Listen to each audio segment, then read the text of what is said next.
napapansin ninyo, talagang ang tinatarget ko si Lisa Tanas at si Bangag. Dahil sila ang nagpapahirap. Kasama ka lang mga kasabot sa NBI na tinatakot-takot ako recently makikipag-ugnayan sa Interpol. Di gawin nyo na i-extract ako kahit saan ako. Alam mo, sabi ko nga, the more na nagkakamali sila, the more na pabor sa atin. Imagine ninyo.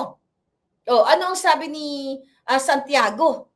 Marlica, sumusobra ka na, dapat ka nang kalusin. Mga ganon. So nagagamit ko yung mga exhibit na yan, not only for my case, to justify na totoo yung kanilang death threat, kundi sa mga letters, mga correspondence natin na ibinibigay sa gobyerno ng Amerika o baka saan pang gobyerno, na ang gobyerno ni Bangag ay tinatarget ako at ang iba pa naming kasamahan na gugurgurin ako. Right? Yes, kasi ang tinututukan natin, trollbuster talaga, yung smuggling. Okay? Yung smuggling, yung pagnanakaw, 'di ba? Diyan sa Pilipinas yung pulburon smuggling na ang nagninegosyo ng Adictos Benedictos Singhot lahat ay ang Marcos Bangag Jr. So etong mga vloggers na to, mga ginagamit lamang sila para ilituhin o ibahin ang tema ng naratibo na pinaka-importante na si Lisa Tanas Marcos ay isang kidnapper, si Marcos Jr. ay kidnapper, kumidnap ng former President Rodrigo Duterte, kumidnap ng 2 batang menor de edad diyan sa Turkey. Yan ang issue na gusto nilang ilihis. Kaya mag-ano sila ng mga vlogger. Tignan nyo, yung kanilang mga ensimada dugyot vloggers. Wala. Yung isa pa nga nilang vlogger dyan na nagpapakalat ng mga Talyano, sabi nila, di ba? Okay, mga nakakausap ko yan. Nakausap ko yan sila. Natakot sila talaga. Ano sabi sa akin? Miss Marlica, paglabas ko dito sa bahay, grabe, ibang-iba talaga noong panahon ni PRRD. Nung paglabas ko dito sa bahay, talaga ang mga tao nagsisinghutan, ganyan-ganyan, parang broad daylight, ganyan-ganyan. Lilipat na nga po ako ng apartment kasi nakakatakot dito, da-da-da-da-da. That was, I think, 2023. Sabi ko, you take care of yourself, da-da-da-da-da. Ngayon, kaya sila nananatiling bumaliktad. Hindi siya bumaliktad actually. Una, ganun-ganun lang siya. Sabi nga sa akin, ayoko na mag-politics kasi mahirap na. Which is true, kahit i-review nyo yung kanilang mga vlog. Ayoko nang, wag nyo nang i-review. Ayoko nang mag-politics kasi nakakatakot talaga kasi, alam mo naman, si Bangag. Ako lang, kami lang dito ang natitirang umaatake talaga sa kabangagan ni Bangag. Kaya itong pag-hearing-hearing sa TRICOM dyan at inilabas nila, ipinakita nila ang pulburon video at pag-imbita sa mga vloggers, ito po ay gusto nila tayong supilin. Nakita nyo si Abante, kung paano siya naging mukhang tanga. Diba? Na sinasabi niya, hindi daw personal daw sa kanya. Katulad ni Kabayan, hindi ako naapektuhan, binabaliwala ko lang yung mga vloggers na, yung mga ano daw sa kanya, yung mga kritisismo o mga bato sa kanya.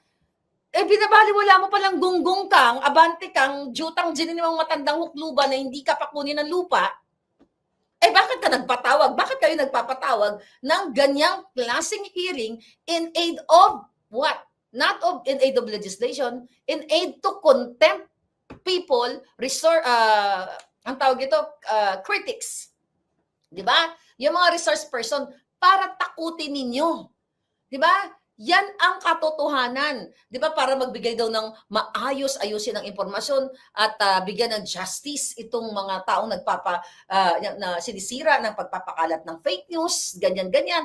Putang baka ng Genimis million times, 3 point, ilang budget yung dinorobo nila alos? More than 3 million times na jutang Genimis.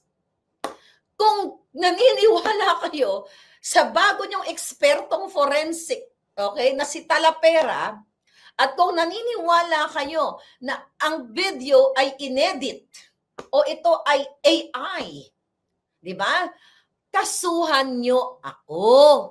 Ang tagal nyo namang kasuhan. Kasuhan nyo ako na itong ginawa kong pagpapakita ng pulboronic video na now ginagamit allegedly ni Tambaloslos para i-revive ang pagiging bangag ni Marcos Jr., kasuhan nyo ako partikular dyan sa pinalabas ko. Kung yaan ay peke. Kasi if totoo yung sinasabi ninyo, yan ay mananagot talaga ako dyan kasi meron akong malicious intent.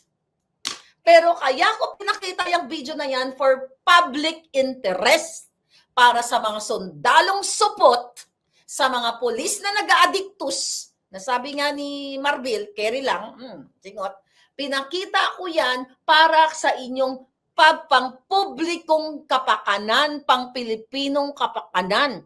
Not about malicious intent para, ay, trip ko lang, magawa-gawa kita ng video para magsikat-sikat kita.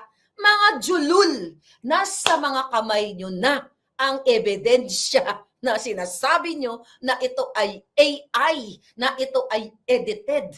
Kung yan ay totoo ang naratibo ninyo, oy putang ina, Jutang News 5, 'di ba? Yung nag-ulat ngayon na sinabi niyong edited, may pera kayo, ipa-authenticate niyo yung video. Ay, well, you have to get the original video from me. Anyway, balik tayo sa kaso. Pagkakataon nyo na hindi ako makakadepensa sa sarili ko kasi malicious intent yan eh. 'Di ba? Sa husgado, sa kongreso, ayun na nasa kongreso, sa husgado, kakasuhan ka na ikaw ay nagpakalat, maharlika, nagpakalat ka ng peking video. Ano ang nag-udyok sa'yo? 'Di ba? Paano mo nasasabi na ito ay totoo? 'Di ba? So sasabihin ng korte, ano ang mga ginawa mo nung yun ba ay finorward sa iyo ang pulboronic video na yan? May mga lawyers dito. Anong mga hakbang ang ginawa mo to verify na ang video ay hindi edited at hindi AI? So kung ayan ay ginawa ko lang, talo na kagad ako. Convict ang lola nyo. 'Di ba? Talo sa case. Pero syempre, ang mangyayari yan, pag kinasuhan nila ako, dun sa particular issue na video na yan, na pulboronic video, tatanungin ngayon ako, magpapaliwanag ako sa korte. Anong mga hakbang ang ginawa mo? Well, nung binigay po yan sa akin ng video na yan, hindi ko muna inilabas. Inuna ko po muna yan na ipa-authenticate sa bansang ito at sa bansang ito. Dalawa pong bansa ang pinagpasahan ko ng video na yan para ipasuri sa mga eksperto. Hindi kay talapera. Sino-sino itong mga ekspertong ito? So, syempre, siya po ay nakapagtapos. Saan ba nagtapos to? Well, masyado na, which is ganun talaga, sino, ito ba ay reliable, itong forensic expert? Kasi isusuriin din yan ng abogado nila kung totoo ba ang sinasabi ng forensic expert natin. Ito, na ang video ay hindi AI. Diba? Ito yun. May perma kasi niyan. Tiga na. Huwag ko na pakatay perma. Okay, ganyan. Yan. So ngayon, i-present natin sa korte yan. Kaya nga, kung ito ay malisyoso na sinasabi ng mga buwaka ng Genemes, talo na po ako. Pero bakit mag-iisang taon na buwaka ng inang matandang jukluban, na NBI, DND, PNP, AFP, lahat kayong mga praning na yata kayo file a case against me. Bakit si Harry ang hinahabol ninyo? Puro kasinungalingan ng inyong talapera expert. Talapera expert, yeah, right? So ngayon yun po mga kababayan, pilit kayo nililin lang ng mga media. Kayong mga buwaka ng inang media kayo, may kapangyarihan kayo, ha? Para mag-connect sa akin, ibigay ko sa inyo ang raw video. You can send someone. Maybe pala dapat binigay ko kay Maris Umali nung nasa Netherlands ako. Di ba, babalik naman ako dyan, magkikita pa tayo, bigay ko straight yung video. Para sino ba yung mga doon? I think may inquirer doon. Basta lahat ng media, pag nakita ko, dapat paalala nyo sa akin sa mga taga-Netherlands, pagbalik ko dyan, i-airdrop ko sa inyo lahat para diretso sa inyo. I-airdrop ko ang pulburon video. So, kung kayo ay may kakayahan na pagpa-forensic, ipa-forensic ninyo. Kayong mga kasinungalingang mga media, ang dami nyong pera, kaya nyo magpa-forensic exam. So yun po, yung balik tayo sa korte, pag kinasuhan nila ako kung ito ay malisyoso o defamatory, di ba? Sinasabi ni Abalos, yun tenga, tinanong namin yung picture, ganyan, ganyan, ganyan. Isang taon na, mga kababayan. Dapat sinasabi nila sa inyo na si Maharlika ay nagpakalat ng pulboronic video na peke, na ito ay AI. Bakit walang aksyon ang gobyerno ni Marcos Jr. ni Bangag? para magkaso kay Maharlika. Ang mga kinakaso nila sa akin na ako daw ay sinira ko ang ano tawag dito, ang Congress, ang reputasyon ng Congress na sila ay mga magnanakaw. Kita mo? Alam naman lahat ng Pilipino na magnanakaw kayo lahat dyan. Very broad at ang daming ebidensya na pwedeng makuha sa internet. Pero itong kapitapitagang pulburonic video, ayaw nila. Bakit? Ito, question. Mga palangga ko, may mga bata na nakikinig sa akin kasi meron din naman mga bata. Buksan ninyo, mga bata, ang mga kaisipan ninyo, o mga nanay, na kung si Maharlika ay nagpakalat ng AI deepfake at ito ay malisyoso niyang ipinalabas dito sa Los Angeles, California sa harap ng spokeshari at ni Attorney Glenn Chong at milyon-milyong Pilipinong nanonood, mga kababayan, pinailan na dapat nila ako ng kaso. Bakit ayaw nila mag-file ng kaso ni Bangag? Bakit ayaw linisin ni Bangag ang kanyang pangalan? Na sirang-sira naman na even before sa partikular na usapin ng pagsisinghot niya ng pulburon. Takot siya na maipalabas ko sa korte itong forensic result. Takot siya. O magpulburon test ka na lang, Bangag. Kasi dokumentado, tunay na eksperto sa California, yun po ang aking mga steps. Diba? As a lawyer kayo, diba? May mga lawyer na nanonood. Sa korte, tatanungin ka ano ang mga hakbang na ginawa mo noong nakita mo o pinasahan ka ng video na yan. Paano mo sinuri, paano mo minetsure na yan ay accurate, authentic, totoo, at hindi AI. Kaya nga hindi ko muna nilabas yan nung wala pang authentication. Yung unang authentication. Kasi yung sa California, second authentication. Yan ang katotohanan, mga kababayan. Hindi muna inilabas ni Maharlika. Natama? July, ang sabi ni Talapera doon sa Hong Kong, July yun, first week ng July, na usap-usapan na raw yung video. Wala siyang nakitang video, wala siyang nakitang picture at it's not about pulburon video at all ang pinag-usapan doon. Ang pinag-usapan yata nila doon is Pogo. Pero dahil nasususian, at kailangan siyempre i-reciprocate ni Talapera yung mga binibigay sa kanyang pabor ni Lisa Tanas o maari, actually ako 100% sure ako na ang pagbaliktad niya talaga kay Lisa Tanas dahil wala siyang natatanggap na pera kay Sara. Lamang pera yun. Kaya siya bumaliktad kasi ayun, meron silang matatanggap sa Bangag na administrasyon. Ulitin natin, mga kababayan ko, kung si Maharlika, kayo nga mga syunga na mga mainstream media, na kayo ay naturingan na to check and balance and fourth estate. Mga yawa talaga kayo, yung mga yawa lang. Okay, mga yawa lang. Sige nga, ganun ba talaga kayo katanga? Kasyonga bells? Di ba, may mga jutak naman kayo. Kaya lang, syempre, mukhang naging kasabwat na kayo ni Liza Tanas. Imagine nyo, hinighlight nyo to. Ni Satanas o ni Tambaloslos o kung sino man. Wala kayong fact-checking.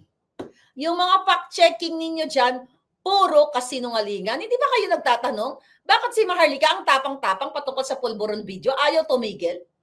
Kung ito ay sinungaling? Hindi ba kayo nagtatanong sa mga utak nyo mapurol? Bakit kaya hindi kinakasuhan ni Marcos Jr. si Maharlika na sinisira kung ito ay kasiraan? Diba? Kung ito ay kasinungalingan, itong video na ito. Bakit kayo, hindi ba kayo tinatanong nyo inyong mga sarili? Kasi ayaw niyang ma-checkmate. At pwede ba? Lahat kayo dyan, sa paligid ni Bangag, alam nyo na adik si Marcos Jr. Hindi lang adik kawatan. Alam nyo, huwag kayong magmaang-maangan. Kayong mga sundalong mga talawan na nagbigay ng pamunas kay Marcos Jr. noong araw ng kagitingan last year, April 9, the same day today, na si Marcos Jr. ay isang bangag at hayok na hayok sa ipinagbabawal na singhot o pulburon. Kaya walang impact yung mga pagbabayad nyo sa mga vlog. I-compare nyo naman yung mga vloggers yung binabayaran sa amin. May mga paninindigan. My God, ikumpara nyo naman yung mga dugyot at sa mga maalindogan. Ang layo, di ba? Pag wala kang paninindigan, sususian ka. Okay? Akala ko kasi noon. Pero alam nyo, seriously, etong mga nakakausap kong vloggers like si Talapera, na-foresee ko na yan. Na anytime babaliktad, na-foresee ko na yan. I'm just being nice. Imagine mo doon sa hearing, sabi niya, nagtatampo siya dahil siya lang ang walang alam sa video. Remember that, kahit balikan nyo. Parang yun ang sinabi niya. Nagtataka ba siya o nagtatampo siya kasi parang ako lang, okay? O siya lang ang wala pang hawak na video. Eh bakit naman siya bibigyan ng ating informer? O di ipinahamak niya ang informer, mapapatay yung tao. Pero ako, lahat ng informante ko na hindi ko naman talaga kilala, which hindi ko naman talaga kilala, puting asan talaga ang mga portrayal nila, hindi ko sila ipapahamak para magurgur sila. Ngayon, pumasok ka na, Talapera, sa sindikato, siguraduhin mo lang, makalabas ka ng buhay. Right? Siguraduhin nyo lang, makalabas kayo ng buhay. Once na pumasok kayo sa sindikato, whether, talagang forever kayo dyan, or pag kayo ay bumalik, I don't think na babaliktad pa kayo, or hindi kayo sumunod sa kanilang mga eksena, talagang magugurgur kayo. Yan ang pagkakaiba natin. Okay? Ako, kaya kong mabuhay kahit magdildil ng asin. Ilabas lang ang prinsipyo, ilabas lang ang katotohanan. Dahil sanay naman ako mabuhay ng payak lamang. Kayo, sanay naman din kayo ng payak, pero gusto nyo ng i-upgrade. Pag gusto nyo i-upgrade ang buhay ninyo, magtrabaho kayo. Magsumikap kayo. Hindi yung magpapabayad kayo sa ngalan ng kasinungalingan, prinsipyong walang dangal o walang prinsipyo. Katulad na lamang yan ng mga pulis at yung mga pulis, yung mga nakipagsabwatan, nakidnapin ang Pangulong Duterte, mga buwaka ng ina ninyo. Diba? There's always a day of reckoning, ika nga. Sinabi ni Indayan, at magbabayad kayo lahat sa pangingidnap ninyo, sa pakikipagsabwatan ninyo kay Lisa Tanas at kay Marcos Jr. Imbis na asikasuhin ninyo at panagutin dito si Marcos Jr. sa pagbabangag at ang mga kongresista diyan na gumagamit ng kapangyarihan para supilin, 'di ba? Ang demokrasya na tinatawag ninyo, ang malayang pamamahayag, ang karapatan ng bawat mamamayan, tinatakot ninyo, sinisindak-sindak ninyo na sinasabing ang pagmumura at ang pagmumura ng mga vloggers katulad kay lahat na minumura. Ito daw ay what? Human rights violation? Gago, di ba? Yung mga pagmumura natin, okay? Actually, isa yan sa mga nirereklamo ng mga bataan ni Lisa Tanas sa mga kaso ko dahil tinawag ko raw, yan, kinakaso nila. Tinawag ko daw sila ng evil, kung ano-ano mga salita, langka, durian, kasama yan sa kaso. Hindi yan literal. May mga simbolismo yan. Once na tinawag din silang evil, hindi yan malisyoso dahil galit lang tayo sa tao, ikaw mukha kang literal na mukha kang ganito, ganyan. Kaya natin na ituturan, yan ay outburst natin sa ginagawa nilang pagnanakaw, pagninindak o lahat ng mga katarantaduhan nila gamit ang kapangyarihan ng gobyerno, gamit ang pera ng taong bayan sa pananakot sa atin. Not dahil galit tayo sa kanilang personal attack, dahil trip lang natin, ay ikaw mukha kang lang ka o ganito ka. No, beyond that. Meaning, hindi mo tinawag ang tao sa ganitong mga pangalan dahil gusto mo lang siyang asarin. Kaya mo siya tinawag dahil galit ka sa ginagawa nilang pagnanakaw, panggigipit, pananakot. Yan ang nakikita natin ngayon sa Huwad Tricom na yan. Tinatakot ang mga vloggers, ang mga kritiko like me, pero matira ang matibay, mga buwaka ng ginemas ninyo. Diba? Catch me if you can, sabi nga ni Harry Roque, ni Atty. Harry Roque. Gamitin nyo na lahat ng mga kapangyarihang pang-papabricate ng crime.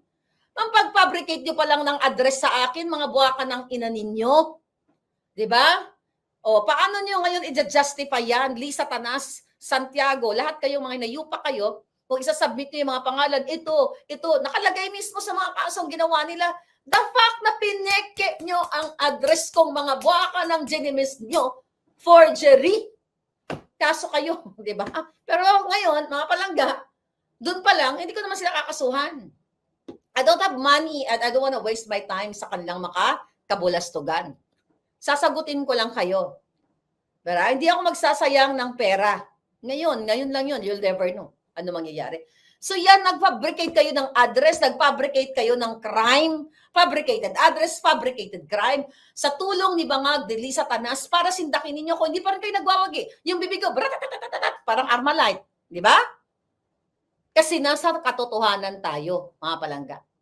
So ngayon, yung ginagawa ninyong pagbabanta sa mga vloggers na inyong i-contempt at kinontempt nyo na nga yung iba, at dyan si Colonel Grijaldo na taong naka-uniforme, police, uniformed personnel. Di ba? Hanggang ngayon nakakulong dyan dahil lamang siya ay naninindigan o nanindigan. Yan po ang gusto nilang chilling effect o epekto sa mamamayan o implikasyon sa mga mamamayan o sa mga content creators o sa mga vloggers na katulad ko, katulad ng mga kritiko ng o mga anti-bangag na naglalabas tayo ng ating mga opinyon, ng ating pagkadismaya ng mga kawatan, mga lahat, mga hinayupak na yan, para matakot kayong magsalita at mag-criticize. At hindi na natin pag-uusapan pa ang issue ng kanilang pagnanakaw, pangingidnap, sugar smuggling, lahat mga kababayan. Ang budget insertion, 'di ba? Yung national budget na 'yan. So yan ang gusto nilang patatahimikin tayo kasi bagsak na ang trust rating ni Marcos Jr. Kita mo, kahit saan ka magpunta ang mga tao, bangag. Kahit mga kabataan ngayon, alam na si Marcos Jr. ay isang bangag. So ginagamit ang Kongreso, ginagamit ang kapangyarihan, ang mga ahensya ng gobyerno para tayo ay patahimikin, again, patakutin ng mga ginayupak na ito. Kasi ang ginagawa nila, ang tawag dito nga ay selective, di ba? Kasi tinatarget tayo, excuse me, ang tinatarget ay ang mga nag-aayon lang sa kay Pangulong Duterte o sumusuporta. Kasi, at umaayon tayo sa katotohanan. Di ba, binibigyan ng mga show cause orders. Di ba? Sino binibigyan ng mga show cause orders? Tayo lang, na mga anti-bangag. Pero yung mga bangag-bangag vloggers, yung nagpapakalat again ng kasinungalingan laban kay Desara, kay PRD, sa lahat, laban sa akin. Di ba? Yan hindi nila pinapatawag. Ito ang selective targeting. Tina-target lamang nila yung mga kritiko like me na ine-expose ang kabangagan, pagdanakaw, kajotahan, lahat ng mga buwaka ng genimis dyan sa Kongreso at dyan sa bangag na administrasyon. Di ba? Ngayon, ito ay political harassment. No wonder si distressed mother ay na-approve ng kanyang asylum visa sa Belgium dahil ito ay hinaras din siya ng kanyang former partner sa pakipagtulungan ni Lisa Tanas Marcos, sa pakipagtulungan ng asawa ni Teddy Boy Locsin Jr. At si Teddy Boy Locsin Jr., mga ISAF at ng DFA sa Turkey, nung sila ay nakipagsabuatan kay Lisa Tanas, nung dinukot ang 2 minor de edad, ay challenge Teddy Boy Locsin na makuda-kuda yan dyan sa Twitter, you file a case against me at against the distressed mother para mailabas namin ang mga ebidensya na ikaw, Teddy Boy Locsin, ay naging kasangkapan ni Lisa Tanas at ang asawa mo, mga jutang diri na kayo sa pagdukot sa 2 minor de edad. Ganun kayo kawalang hiya, walang puso. Mga traidor at sa Tanas lang ang pwedeng gumawa ng makipagsabuatan kay Lisa Tanas at kay Bangag Jr. para dukutin ang walang kalabang-labang mga minor de edad. Yan ang katotohanan. Kaya ito ang ginagawa sa atin lahat ay political harassment. Kapag critical ka o anti-bangag ka, yari ka sa mga yan. But not me, darling. Hanggang sa huling alindog ko, hindi ko papayagan ang mga yawa na ito na yurakan ang freedom of speech ko o kalayaang magkuda dahil kayo ay kalaban ng bayan diyan sa bangag administration at mananagot kayong lahat sa pagdating ng paniningil o panahon. Dahil sabi nga nila, bilog ang mundo. Gusto nyo kaming takutin? Well, kailangan nyo muna akong gurgurin para tumigil ako sa pagsasalita. Pero hindi yan hahayaan ng Diyos ng tadhana kahit na nagpadala na kayo ng assassins kayo, Lisa Tanas, Marcos Jr., mga jutang jininan nyo, hindi hahayaan ng Diyos na manaig ang pagiging Satanas ninyo. At kayo ay mananagot sa paglabag sa lahat ng karapatan ng mamamayang Pilipino, hindi lang freedom of speech, karapatang mabuhay na maayos din sa Pilipinas dahil inuubos nyo ang pera ng bayan, hinahakot ninyo, ninanakaw ninyo, pinagpapaaral nyo sa London sa mga eskolar ninyo, ginabayad nyo sa trolls, binabayad ninyo sa inyong mga taga-attack o attack dogs. Kasama dyan ang mga media na hindi na pinapractice ang tinatawag na checks and balances. Tahimik, nakikipagsabwatan kahit alam nilang bangag ang presidente dahil sa kanilang vested o personal o business interest. The reason why ang mga medyang may-ari ng mga media, itong mga reporter na ito, sila lamang ay mga kasangkapan din. Mga kasangkapan na nagpapagamit o natatakot na kapag sila ay nagbalita ng tama o ayon sa mga Duterte, gorgor ang kanilang karir o kanilang kinabukasan. Kaya ang pinakasalarin dyan ay ang may mga may-ari ng media na yan dahil curtailed control, ginugupit lahat ang mga katotohanan bago nila iulat.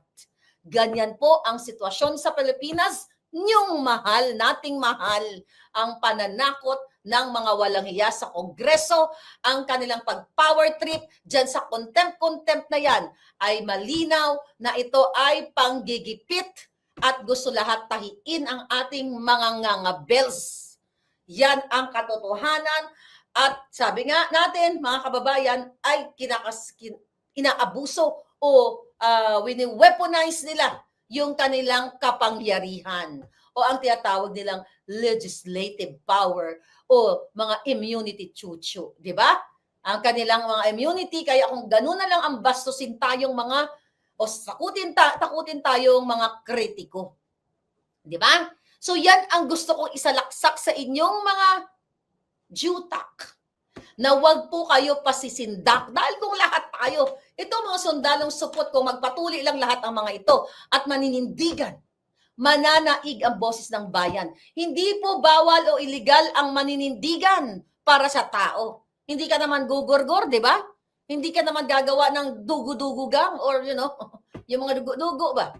Hindi ka naman manggugurgur katulad ng ginagawa ni Lisa Tanas at ni Bangag na ginugurgor ang ating mga karapatan, ginugurgor ang pera ng bayan, ginugurgor ang ibang mga PSG dyan, lalo na pag nakahuli ng mga Chokchakan Blues. Diyan, di ba? O, saan kayo pupunta? Buha ka ng Genemes, palitan nyo na ang pangalan ng Pilipinas. Huwag nyo nang tawagin niya na Pilipinas kung mahal. Di ba? Bangag. Di ba? Republika ng mga bangag o Republika ng Bangag. Yan na ang baguhin ninyo ang pangalan. Republika ng Bangag. Bangag, ngiwi. Yan na ang magiging pambansang awit nyo dapat. Hindi na yung ako ay Pilipino, taas noo kahit kanino, That's BS. Erase. Ang bayan nyo ay Republika ng Bangag. Ang teams, ang pambansang awit, bangag. Ngiwi. Yan ang dapat ninyong isapuso. Dahil ang ginagawa dyan ng Traidor Committee, mga kapalangga, ay lahat intimidation, pagsupi lahat sa atin, sa lahat pananako talaga ng mga buwaka ng inang yan. Hindi ba kayo nagigising? Lahat tayo. Lahat kayo dyan. Mayroon namang batas na protected ang freedom of speech. Pero bakit nila nilalapastangan? Dahil antay-bangag tayo, yan ay very Marcos Jr. Sr. Diba? Kaya sila nanatili 20 years. O, antay niyo pa ba ang 20 years bago kayo manindigan? Ha? Mga ginugurgor nung panahon nila. Andyan si Enrile, tanong mo. Kung sino ang gumurgor kay Alfie Anido. O, Enrile. 'Di ba? Yun ang mga biktima noong nakaraang history natin na ginugurgor ang mga tao ng mga makapangyarihang nasa posisyon. At gayon, okay lang sa inyo.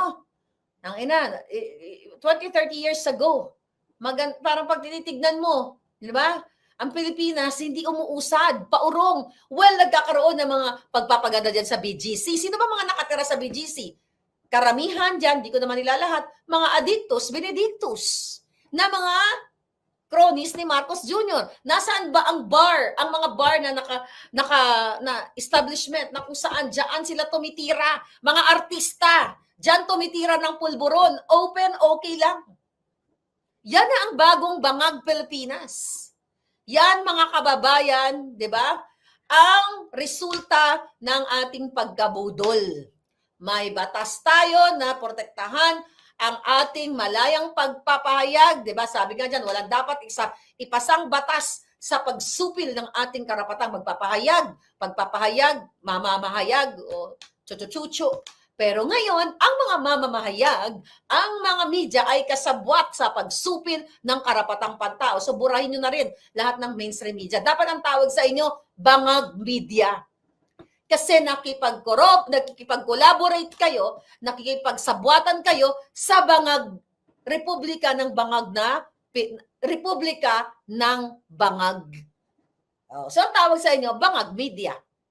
Yan ngayon ang gusto kong sabihin sa inyo. Kaya mga kababayan, duwag-duwag, ngiwi-ngiwi, dapat, 'di ba? Dapat talaga duwag-duwag si bangag at ngiwi-ngiwi yang mga yan.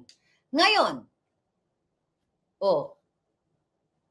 at ngayon mga kababayan, dahil naging pabor kay Spokes Harry Roque ang pagpapalabas ng kasinungalingan dyan sa committee, sa Traidor Committee, napakalaking puntos dyan. Yun na lang ang role ni Talapera. Yun yung role niya para idiin si Harry Roque. Nakita nyo, wala siyang umamin mismo na wala siyang nakitang video o pulburon picture doon sa Hong Kong. Pero ang sabi niya, sa aking pakiramdam, sa aking palagay, sa aking obserbasyon, baka nakatira. 'Di ba? Kasi ang mga taong tumitira, inaminado naman siya talaga. Hindi mo na kailangan sirain si Talapera. Sabi ko nga, paano mo sisirain ng tao sira na? Aminado siya na sa Japan ay ang trabaho niya ay, laman. Pag-aalay ng laman para magkapera. Inamin naman yan sa interview ko. Sinabi niya na siya ay sumisingot. So paano mo sisirain yan? So pag mga taong umamin na ganyan, wala nang credibility yan. Paano mo papaniwalaan ang taong mayroong dignidad? Nakabawi na nga sana siya na inaamin niya na ibinenta niya ang kanyang laman para magkapera. Paano mo paniniwalaan yan? Kasi sa testigo, pag titignan mo yung mga witness, titignan mo yung background niyan. May kakayahan ba siya magtestigo? Baka yung sinasabi niya, hindi baka, which is true, baka nung time na yon, talagang nag-hallucinate siya. Alam niyo na ang mga taong gumagamit ay may tendency talaga na kung ano-anong nakikita. Ang tawag diyan ay what? Hindi po pasok sa utak ko. Okay? Hallucination. Okay? May sakit. Well, hindi naman ako psychiatric psych doctor. Pero sa psych nursing or sa usaping medikal, pag na-diagnose na kung ang ano-ano ang mga nakikita mo, right? I-diagnose nyo nga. Can post, ba't ganyan? Okay. Kung ano-anong nakikita mo ng isang pasyente, nireresetahan niya ng gamot, skitch or schizo. Di ba? Pag pumunta ka, pag may pasyente na, ito nakikita ko, may bumubulong sa akin. Ganito, mayroon daw ganito, ganyan-ganyan. Kapag pumunta ka sa establishmento ng ospital o doktor, definitely ikaw ay reresetahan ng gamot para sa iyong hallucination, mga kababayan. Yun ang katotohanan dyan, mga palangga. So ngayon, ang sinasabi dito, yung ano na yan, yung what do you call it, yung hearing na yan, ay pabor yan kay Harry Roque sa kanyang asylum visa dito sa tawag dito Dito sa ano na to, may nag-text. Alright. So dito sa ano na yan, dito sa hearing na yan. So, o baka mamaya binigyan pala siya ng haloperidol. 'Di ba? Hindi natin alam. Hmm. Baka mamaya, tingnan natin kung ano yung mga gamot, nakalimutan ko na yung mga gamot na binibigay dati sa mga pasyente namin. Basta mga anti-psych drug. Hindi natin alam. Hmm. 'Di ba? Guni-guni, totoo 'yan. Anyone, doctors, nurses here, kahit hindi ka psych nurse, pinag-aralan naman natin lahat 'yan. 'Di ba? Bibigyan ka ng gamot kapag ikaw ano-ano nakikita mo. So, I'm not saying na during that hearing, kasi hindi naman ako doktor. Okay? Hindi naman ako doktor, psychiatric doctor. So ngayon, parang based dun sa aking assessment, okay, na ikaw ay mag-iimbento ng kwento kung anong wala ka naman nakita. Sabi niya, una, wala siyang nakita. Walang pinakitang video. Sabi nga niya, bakit sila nagtatampo siya? Kasi ako, may mga video na siya, wala siyang nakita. Pagdating ngayon sa Congress, meron siyang nakita. Diba? I know, wala, hindi sinabing may nakita siya. Meron siyang pakiramdam. Diba? Ganun yun eh. Yeah, opioid, sabi ni Amy. That's true. Diba? May pakaramdam. Ano bang nararamdaman mo? Ganun ang mga pag-a-assess sa mga psych patient. Ano nakikita mo? Kasi ang mga pasyente na nakakaranas ng mga guni-guni, ng mga hallucinations, sila lang ang nakakakita nun, hindi yung normal na tao. Now, you know? So, hindi mo kailangan sirain ng mga tao. Yung mga self-confessed panic attacks daw, yung mga troll, sabi ni Amy. That's true. Diba? So, yun mga kababayan. Ang sinasabi ko sa inyo ay dapat sabi nito, basahin natin. May pinsan akong Jodik. Nag-stop sa pag-aaral kasi may lagi daw sumusunod sa kanya at may gusto daw gugurgur sa kanya. Pastilan talaga yung pulbon. Kawawa talaga yung mga biktima na yan. Kaya nga nung panahon ni Duterte, binigyan sila ng options na magparehab sila. Ang dami namang nagko-confess na nagbago ang buhay nila nung panahon ni Pangulong Duterte. Kaya sabi ni Alfonso Ruiz, anti-bangag tablets. That's true. Baguhin na natin. Ang pangalan ng gamot, anti-bangag tablets. Pero not to offend victims of this. Marami talaga, kawawa talaga ang ating mga kababayan. They are victims. Yung mga estudyante na pinapatira, na pinipilit ng kanilang mga barkada, kaya gabayan niyo yung mga anak. They are victims. Okay? Ang daming, sabi DW Ling ganyan, mga neurotic mens,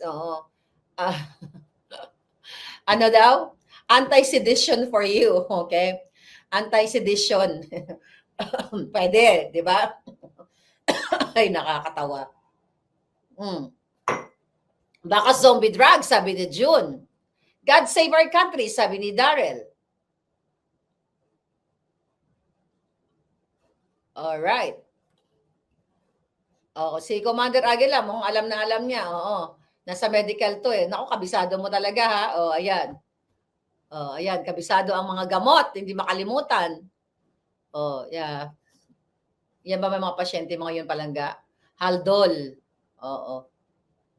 Baka naghahaldol ka palangga. Anyway, mga kababayan.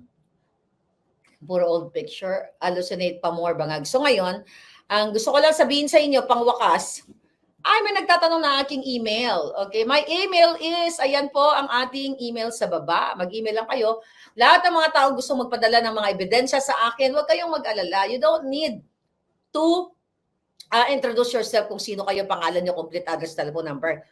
Just bigyan ko kayo ng code. Mag-code kayo, whatever code. Hindi ko kayo kailangan makilala. Basta legitimate lang. Wag lang yung wag lang yung tanim sedition, di ba? Inciting to sedition, katulad ng ginawa ng mga nag-send sa amin ni SAS.